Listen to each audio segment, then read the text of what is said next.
Hello, welcome to in my channel mechanical engineering concept. इस lecture series अब shear force और bending moment diagram की lecture series में आज लेक्चर नंबर 3 में न्यूमेरिकल नंबर 1 डिस्कस करेंगे, जो कि बेस्ड ऑन है सिंपली सपोर्टेड बीम के ऊपर। सो प्रीवियस लेक्चर्स में हमने बेसिक इंट्रोडक्टरी डिस्कशन किया था शेयर फोर्स और बेंडिंग मोमेंट डायग्राम के ऊपर। इस लेक्चर में हम न्यूमेरिकल सॉल्व करके देखेंगे, वैल्यूज कैलकुलेट करके देखेंगे शेयर फोर्स और बेंडिंग मोमेंट की। और अपकमिंग लेक्चर्स में डिफरेंट कंडीशन शेयर फोर्स और बेंडिंग मोमेंट डायग्राम के लिए जो डिफरेंट बीम पे लोडिंग की कंडीशन के रेस्पेक्ट में ड्रॉ कर सकते हैं, और डायग्राम को ड्रॉ करके कैलकुलेशन को देखेंगे। So my name is Kunal Dewangan. चलिए लेक्चर स्टार्ट करते हैं। न्यूमेरिकल 1 है।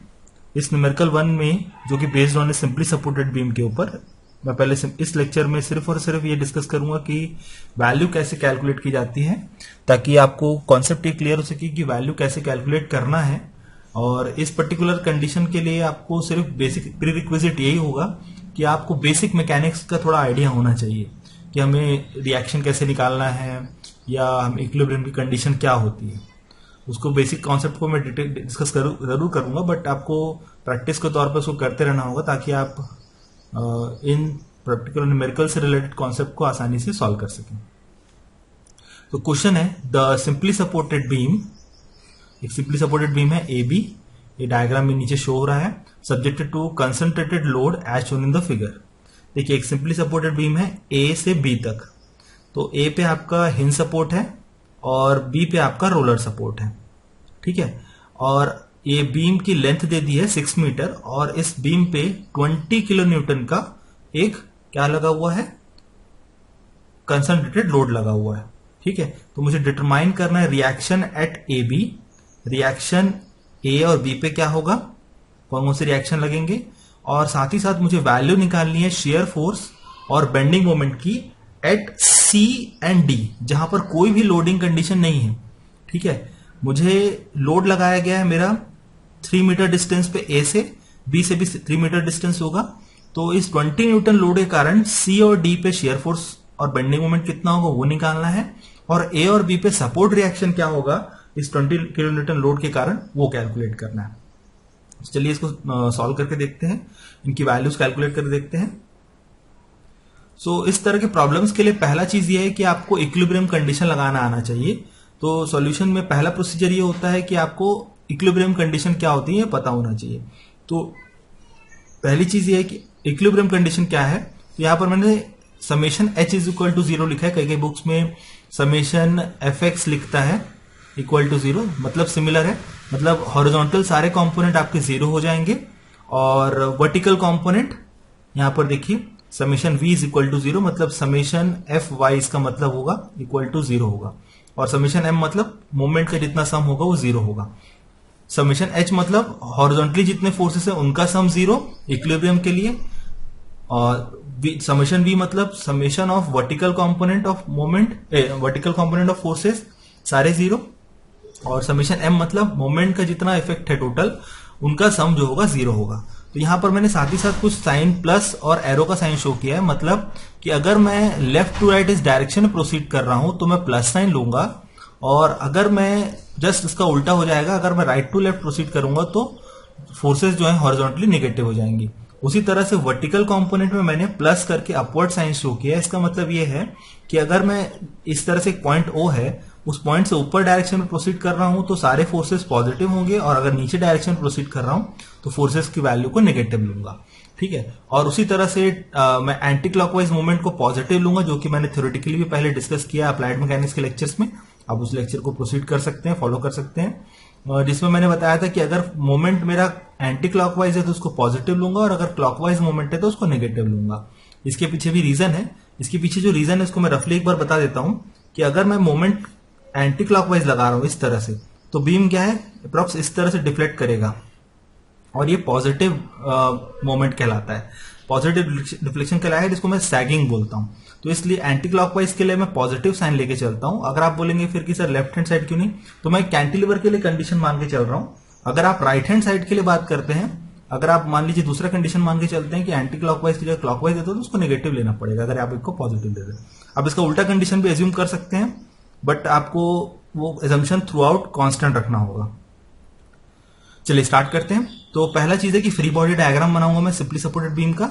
उस सिंपली सपोर्टेड बीम में जो लोड लगे हुए थे, आपका एक एंड था ए पे आपका हिंज सपोर्ट था। तो हिंज सपोर्ट में फ्री बॉडी डायग्राम में क्या होता है कि सपोर्ट रिएक्शन क्या क्या आएंगे, एक एक्स एक्सिस के अबाउट ए एक्स लगेगा, ए एक्स फोर्स, जो कि बताएगा कि एक्स के अबाउट कोई मोशन नहीं है हिंज पे, और ए वाई क्या बताएगा कि वाई के अबाउट कोई मोमेंट नहीं है, कोई मोशन नहीं है। मतलब क्या है कि कोई ना कोई फोर्स लग रहा होगा जिसके कारण वो उस पॉइंट को मूव करने नहीं दे रहा है, इसलिए ए एक्स और ए वाई यहां पर आएंगे। ठीक है, उसी तरह से बी पे रोलर सपोर्ट लगा हुआ है। तो बी पे रोलर सपोर्ट अगर लगा हुआ है तो रोलर सपोर्ट लगने का मतलब ये है कि ये बी पॉइंट आगे पीछे मूव कर सकता है हॉरिजॉन्टली, बट वर्टिकली मूव नहीं कर सकता। वर्टिकली क्यों मूव नहीं करेगा? क्योंकि वर्टिकली आपका एक फोर्स एक्ट कर रहा होगा जिसको मैं बी वाई से रिप्रेजेंट करूंगा। तो इस तरह से सपोर्ट रिएक्शन आप शो कर सकते हैं। उसी के साथ साथ आपका एक फोर्स 20 किलो न्यूटन का ए से 3 मीटर डिस्टेंस पे लग रहा है। आप चाहे तो ए से भी शो कर सकते हैं, बी से भी शो कर सकते हैं, क्योंकि दोनों से डिस्टेंस 3 मीटर ही आएगा, क्योंकि टोटल डिस्टेंस आपका 6 मीटर का दिया हुआ।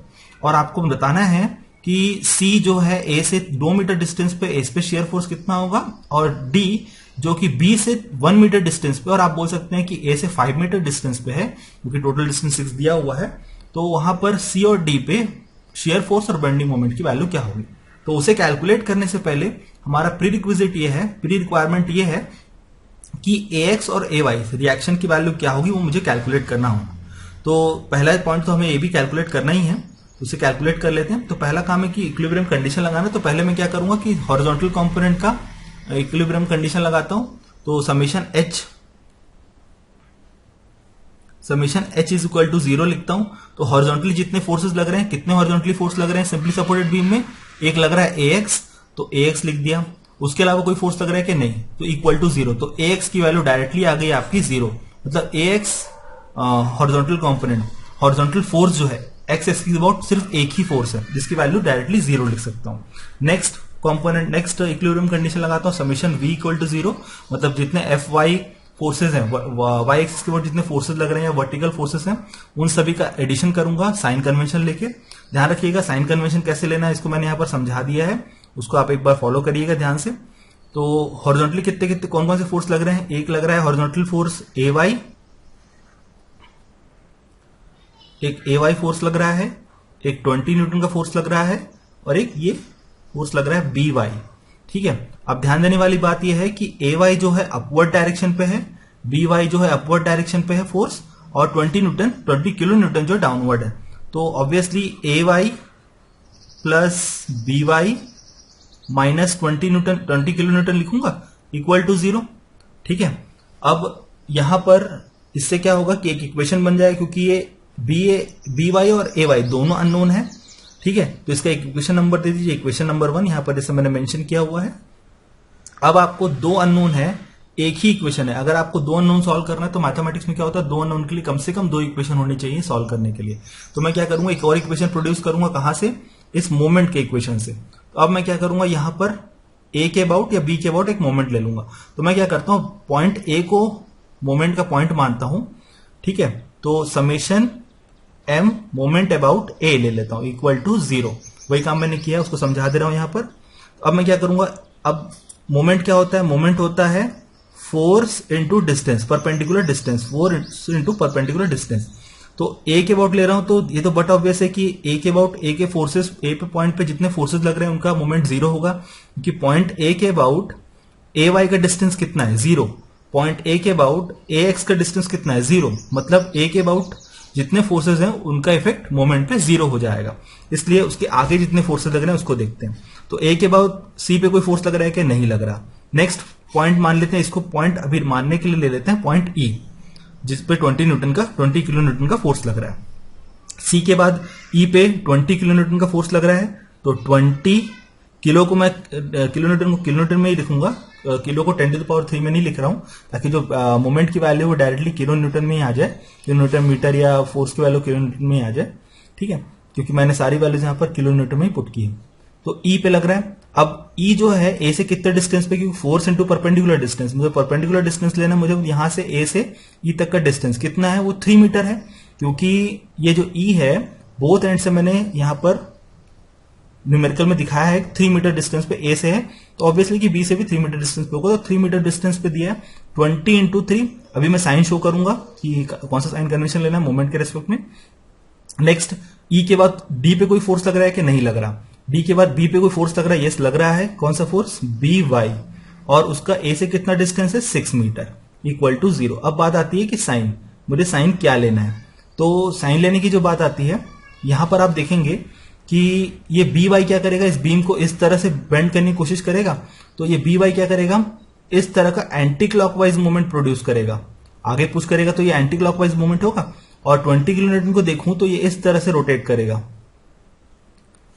सॉरी इसको थोड़ा सा करेक्ट करते हैं, 20 किलो न्यूटन क्या करेगा, इस तरह से बेंड करने की कोशिश करेगा। तो ये क्लॉकवाइज, तो क्लॉकवाइज के लिए नेगेटिव साइन लेते हैं और एंटी क्लॉकवाइज के लिए पॉजिटिव साइन। तो यहां से आपको दिखेगा कि बी वाई में निकाल सकता हूं 6 इंटू B Y equal to 20 into 3। तो यहां से बी वाई निकल सकता है, बी वाई कितना आ जाएगा 10 किलो न्यूटन।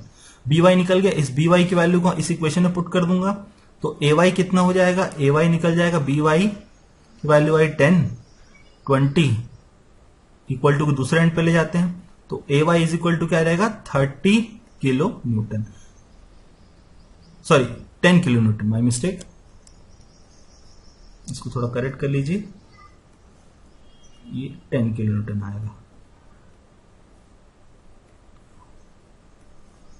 क्योंकि 20 माइनस 10 किलो न्यूटन, वही चीज यहां पर मैंने शो की। तो आपका रिएक्शन निकल गया ए एक्स, ए वाई और बी वाई, रोलर पे और हिंज सपोर्ट पे आपने रिएक्शन निकाल लिया। ठीक है, अब इसके बाद रिएक्शन निकालना था, पहला काम पॉइंट ए पे, तो रिएक्शन निकल गया, ये बेसिक मैकेनिक्स का पॉइंट है। अब इसके बाद मुझे शेयर फोर्स और बेंडिंग मोमेंट की वैल्यू निकालनी है सी पे और डी पे। ओके, तो अब मैं क्या करूंगा, सी पे ये जो बीम है, इस बीम पे इस एंड से मैं कट कर दूंगा, सेक्शन कट करूंगा। ठीक है, सेक्शन कट करने से क्या होगा कि ये जो ए से सी का पार्ट अलग हो जाएगा और सी से बी का पार्ट अलग हो जाएगा, सी से बी तक का बीम जो है सेपरेट हो जाएंगे दोनों, और इनके बीच में जो फोर्सेस हैं उसको मैं कंसिडर कर लूंगा। तो जैसे ये इस तरह से कट हो जाएगा, ए से सी यहां तक और फिर सी से बी, और इस पे आपको जो लोडिंग है उसको आप शो कर दीजिए। सी पे आपका शेयर फोर्स और बेंडिंग मोमेंट, जैसे उसका अपोजिट आएगा इस पे। तो इससे आप क्या कर सकते हैं, इस बीम पे जो लोडिंग कंडीशन है उससे सेपरेट सेपरेट से निकाल सकते हैं। तो मैं क्या किया, कट किया, तो सेक्शन जो था आपका बीम का किस तरह का था, इस तरह था बीम, ये 20 न्यूटन यहां पर लग रहा था, 20 किलो न्यूटन। सी पे निकालना था, डी पे निकालना था, ए पे रोलर सपोर्ट, ए पे आपका हिंज सपोर्ट था, ए एक्स ए वाई, और बी पे आपका रोलर सपोर्ट था बी वाई। तो आपको सी और डी पे निकालनी थी वैल्यू। तो मैंने किया क्या कि यहां से सेक्शन कट कर दिया, यहां से यहां तक का डिस्टेंस दिया कितना था, यहां से तक का डिस्टेंस दिया था 2 मीटर। तो ये एक सेक्शन हो गया ए से सी का। अब आपको ए से सी पे क्या दिखेगा, ए पे ए एक्स और बी ए वाई, दो फोर्सेस लग रही हैं। सी पे कोई फोर्स नहीं लग रहा है, बट अगर आप उसको कट करेंगे तो उस पर कुछ ना कुछ शेयर फोर्स आएगा। कट करेंगे तो कट करने से क्या होता है, शेयर फोर्स एक्ट करता है ना, कट तभी हो पाएगा। अगर डाउनवर्ड फोर्स ले रहा हूं तो क्लॉकवाइज एंटी क्लॉकवाइज मूवमेंट ले लेता हूं। ठीक है, अब इस पे अगर मैं इस बीम पे ये जो सेक्शन कट किया है उस बीम से, उस पे अगर मैं इक्विलिब्रियम कंडीशन लगाता हूं, जो कि मैंने पहले डिस्कस कर लिया है, जिसमें मैं कंडीशन क्या लेता हूं कि अपवर्ड फोर्स के लिए, मतलब अगर horizontally right to left move करूंगा तो नेगेटिव, और लेफ्ट टू राइट मूव करूंगा तो positive, bottom to top move करूंगा तो पॉजिटिव फोर्स, और top to bottom negative force, moment anti clockwise positive और क्लॉकवाइज नेगेटिव। तो यहां पर ध्यान देंगे, summation H is equal to 0 अगर रखता हूं, हॉरिजॉन्टल फोर्सेस का कंपोनेंट लेता हूं और उसको इक्वल टू 0 करता हूं, क्योंकि इक्विलिब्रियम पे है, कोई मोशन नहीं हो रहा, सिर्फ डिफ्लेक्शन होगा। तो एक्स के अबाउट ही सिर्फ एक सिंगल फोर्स एक्ट कर रहा है, एक्स के अबाउट एक सिंगल फोर्स एक्ट कर रहा है, तो एक्स इज इक्वल टू 0 और कोई फोर्सेज एक्ट नहीं कर रही। वर्टिकल कंपोनेंट, वर्टिकली फोर्सेस कौन कौन से एक्ट कर रहे हैं, एक ए वाई एक्ट कर रहा है और एक, ये मैंने कट करने के बाद दिखा मुझे कि एक शेयर फोर्स एक्ट करेगा। ध्यान रखिएगा, बी कैसे लिया, अब सवाल आएगा, सब बोलेंगे भाई सर बी कैसे ले लिया आपने, बी तो कहीं लग नहीं रहा था।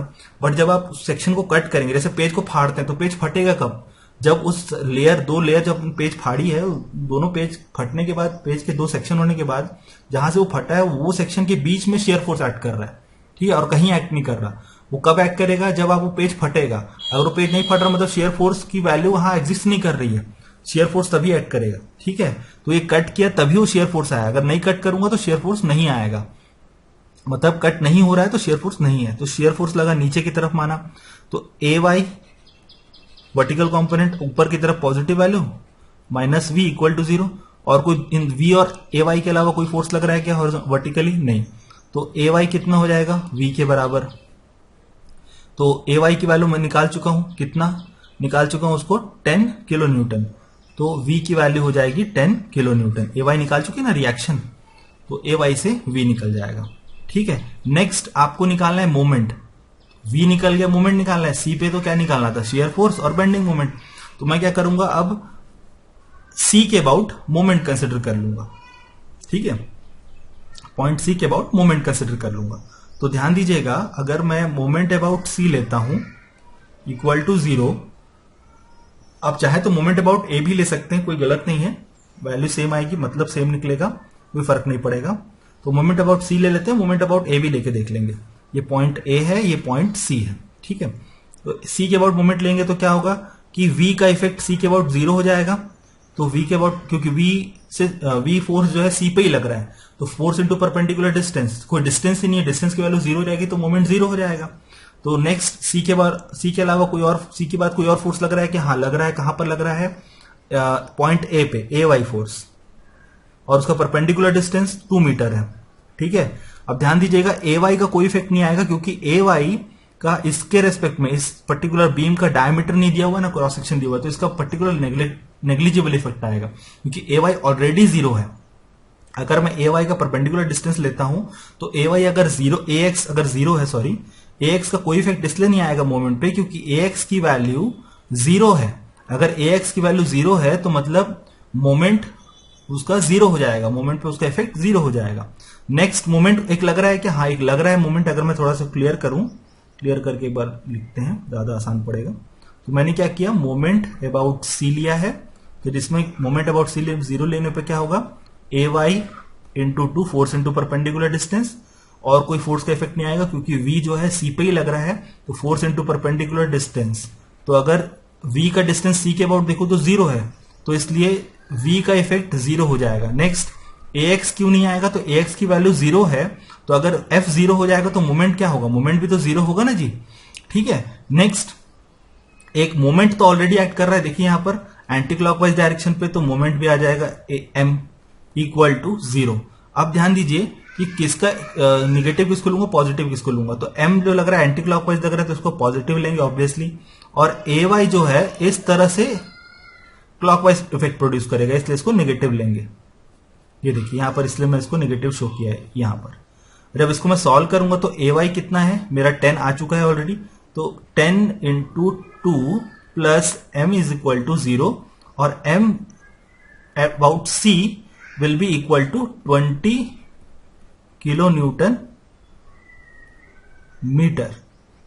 ये हो जाएगा मोमेंट अबाउट सी।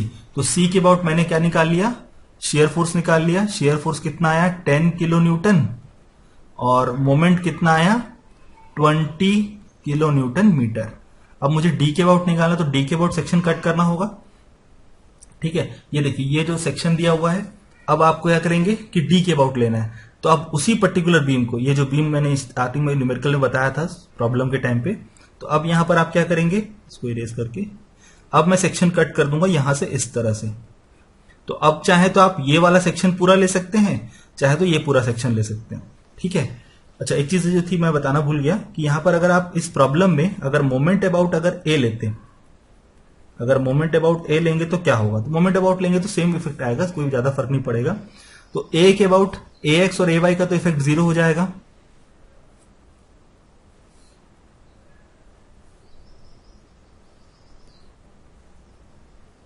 ठीक है।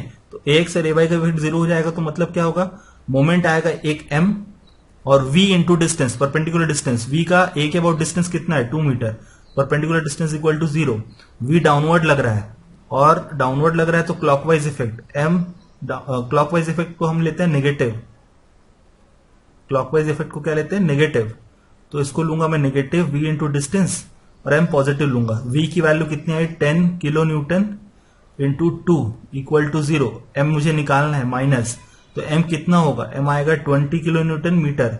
सेम आएगा इफेक्ट अगर आप मोमेंट a के अबाउट लो चाहे c के अबाउट लो।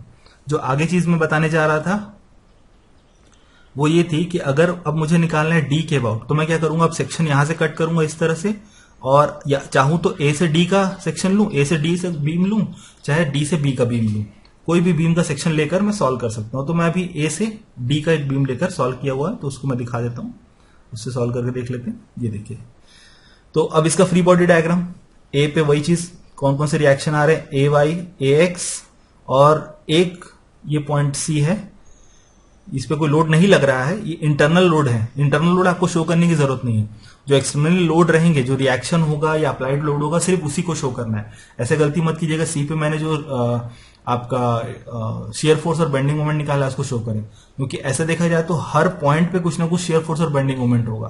तो मुझे निकालने कहा गया था इंटरनल वैल्यू को, मैंने इंटरनल निकाला, बट आप जब कैलकुलेशन करेंगे तो कैलकुलेशन में सिर्फ और सिर्फ एक्सटर्नल वैल्यूज को कंसिडर करना है। ओके, और आपका बीम किस तरह से था, इस तरह का बीम था। ये पॉइंट हो गया आपका डी, ये पॉइंट हो गया सी, ये पॉइंट हो गया ए, जिसपे आपका ए एक्स और ए वाई एक्ट कर रहा था, और यहां कहीं पर आपका 20 किलो न्यूटन एक्ट कर रहा है बीच में, ठीक है। और बी पे ये पॉइंट बी है जिसपे बी वाई एक्ट कर रहा है। तो मैंने इतना सेक्शन लिया है सिर्फ और सिर्फ यहां से यहां तक का, डी तक का। मैं ये डी से बी को नहीं ले रहा हूं, ठीक है, कैलकुलेशन के लिए। तो अब अगर मैं यहां पर इसको सॉल्व करता हूं तो फिर से वही हॉरिजॉन्टल और वर्टिकल कंपोनेंट लगाना है, ठीक है। तो हॉरिजॉन्टल कंपोनेंट लूंगा तो ए एक्स तो 0 हो जाएगा, क्योंकि एक्स के अबाउट कोई और फोर्सेस एक्ट नहीं कर रही हैं। नेक्स्ट वर्टिकल कंपोनेंट में देखूं तो वर्टिकल कंपोनेंट अगर मैं लेता हूं तो समेशन v इक्वल टू 0 अगर मैं करता हूं तो ए वाई और कौन सा लग रहा है v और 20 किलो न्यूटन इक्वल टू 0। अब ध्यान दीजिए 20 किलो न्यूटन डाउनवर्ड डायरेक्शन पे लग रहा है, इसको नेगेटिव, v जो डाउनवर्ड लग रहा है इसलिए इसको भी नेगेटिव, और ए वाई अपवर्ड लग रहा है इसलिए इसको पॉजिटिव। ए वाई मैं निकाल चुका हूं ना, कितना निकाला है मैंने ए वाई की वैल्यू, ए वाई की वैल्यू निकाली थी हमने, ए वाई की वैल्यू निकाल चुके हैं हम 10 किलो न्यूटन, 10 किलो न्यूटन निकाल चुके हैं। तो 10 किलो न्यूटन पुट कर देते हैं, minus v minus 20 is equal to 0। v is equal to कितना आ जाएगा यहां से, v इज इक्वल टू आ जाएगा माइनस 10 किलो न्यूटन। तो अगर ये निगेटिव आ रहा है, निगेटिव आने का मतलब कि ये जो डायरेक्शन मैंने लिया है ये दूसरा होगा, ये डायरेक्शन चेंज होकर अपवर्ड डायरेक्शन पे हो जाएगा, ठीक है। ये अगर v की वैल्यू निगेटिव आ गई, शेयर फोर्स जो मैंने कंसिडर किया था डाउनवर्ड किया था, अगर शेयर फोर्स का वैल्यू निगेटिव आ गया तो ये जो डायरेक्शन मैंने कंसिडर किया इसका मतलब ये अपवर्ड होगा, ठीक है, ये आपको मानना पड़ेगा, ठीक है। तो शेयर फोर्स की वैल्यू आ गई पॉइंट डी के अबाउट 10 किलो न्यूटन। अब आपको निकालना है मोमेंट। तो मोमेंट कैसे निकालेंगे, किसी एक पॉइंट के अबाउट, या तो ए के अबाउट, या तो डी के अबाउट, या तो सी के अबाउट। आप किसी भी पॉइंट के अबाउट मोमेंट ले सकते हैं। चाहे तो आप ये जो पॉइंट दिया है, मान लीजिए एक पॉइंट ले लेते हैं यहाँ पर ई, ये पॉइंट था सी, आप ई के अबाउट में मोमेंट ले सकते हैं, मतलब सेम निकलेगा, क्योंकि सारी वैल्यूज मुझे रिएक्शन या फोर्सेस की वैल्यू मुझे पता है। तो अब मैं क्या करूंगा, मोमेंट ले लेता हूं। यहां पर मैंने डी के अबाउट मोमेंट शो किया, उसको कैलकुलेट करके समझा देता हूं। मोमेंट डी के अबाउट अगर मैं 0 लेके चल रहा हूं, मतलब जो शेयर फोर्स का इफेक्ट पॉइंट डी के अबाउट, जो डी पे शेयर फोर्स लग रहा है उसका मोमेंट पे कोई इफेक्ट नहीं आएगा, क्योंकि force into perpendicular distance, distance v का डी के अबाउट 0 है, ठीक है, इसलिए v को कंसिडर नहीं करूंगा। नेक्स्ट आगे देखते हैं। अगर आगे मैं ध्यान दूंगा तो आगे कौन कौन से फोर्सेस हैं, आगे फोर्स है 20 किलो न्यूटन, 20। तो डी से कितना डिस्टेंस है 20 किलो न्यूटन का, 20 किलो न्यूटन का डिस्टेंस कितना था डी का, देखिए डायग्राम में आप देख के समझ सकते हैं, न्यूमेरिकल से यहां पर शो नहीं कर पाया हूं मैं। सो देखिए ये टोटल डिस्टेंस 6 मीटर है, ठीक है। बी से डी देखिए ये मान लेते हैं पॉइंट ई है, तो यहां से 3 मीटर डिस्टेंस पे तो रिमेनिंग भी 3 मीटर डिस्टेंस होगा, ये डिस्टेंस भी 3 मीटर होगा। अब अगर आपको डी से बी का डिस्टेंस 1 मीटर दिया है तो ई से, मान लीजिए इस पॉइंट यहां पर 20 न्यूटन लगा है, उसको अगर मैं मान लेता हूं ई, तो ई से बी का डिस्टेंस कितना होगा, 2 मीटर होगा। ई से बी का डिस्टेंस 2 मीटर होगा, ठीक है। और सी से इस 20 न्यूटन का डिस्टेंस 1 मीटर होगा, क्योंकि टोटल डिस्टेंस तो ए से ई का 3 मीटर है, तो 2 मीटर डिस्टेंस हो गया 20 न्यूटन और डी के बीच। ठीक है, 2 मीटर डिस्टेंस है, ये डिस्टेंस 2 मीटर है, यहाँ पर शो नहीं किया हुआ है, इसको शो कर लेते हैं, ये हो गया 2 मीटर। और आसान करने के लिए आप क्या कर सकते हैं, ये देखिए यहाँ पर आपको 3 मीटर डिस्टेंस ए से ई का दिया हुआ है, ए से 20 न्यूटन का दिया हुआ है, टोटल 5 मीटर है। तो यहां से आप सिंपली मैथमेटिक्स से निकाल सकते हैं कि remaining distance 5 minus 3 equal to 2 metre होगा। ठीक है, तो 20 इंटू परपेंडिकुलर डिस्टेंस कितना हो गया, 2 मीटर। ओके, नेक्स्ट कौन सा फोर्स लग रहा है, ए वाई का डिस्टेंस डी से कितना है, 5 मीटर का, फोर्स इंटू परपेंडिकुलर डिस्टेंस 5। और कोई फोर्स है क्या, ए एक्स है जरूर, बट ए एक्स की वैल्यू 0 है, इसलिए इसको मैं कंसिडर करने की जरूरत नहीं है, 0 ले लेता हूं।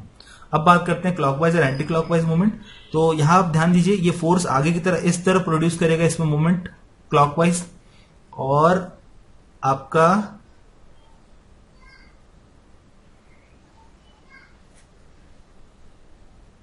अच्छा एक और मोमेंट भी तो एक्ट कर रहा है ये वाला, सॉरी इसको कंसिडर मैं नहीं कर पाया, इसको भी कंसिडर करना होगा आपको।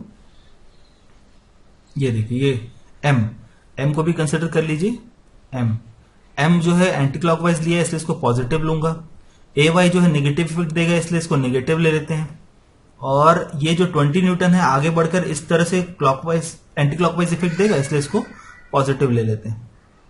ठीक है, तो क्या इक्वेशन क्या बना, इसको नीचे यहां मेंशन कर लेता हूं, 20 इंटू 2 जिसको पॉजिटिव ले रहा है क्योंकि ये एंटी क्लॉकवाइज इफेक्ट प्रोड्यूस कर रहा है मूवमेंट, माइनस 5 इंटू ए वाई, ये नेगेटिव क्योंकि ये अगर देखें तो क्लॉकवाइज इफेक्ट प्रोड्यूस करेगा। ठीक है, प्लस एम क्योंकि मोमेंट को मैंने जो कंसिडर किया है डी के अबाउट, जिसको मुझे निकालना है उसको मैंने positive select anti clockwise select किया है। अगर वैल्यू नेगेटिव आ जाती है तो मुझे उसको काउंटर क्लॉकवाइज की जगह क्लॉकवाइज कंसिडर करना होगा, इक्वल टू 0। ए वाई मैं निकाल चुका हूं कितना, ए वाई भी मैंने बताया था, ए वाई निकाला है कितना 10 किलो न्यूटन, 10 किलो न्यूटन। तो m की वैल्यू यहां से इसको सॉल्व करेंगे आप तो आ जाएगी 10 किलो न्यूटन मीटर, और यही आपको निकालना था। ये हो गई डी के अबाउट मोमेंट की वैल्यू।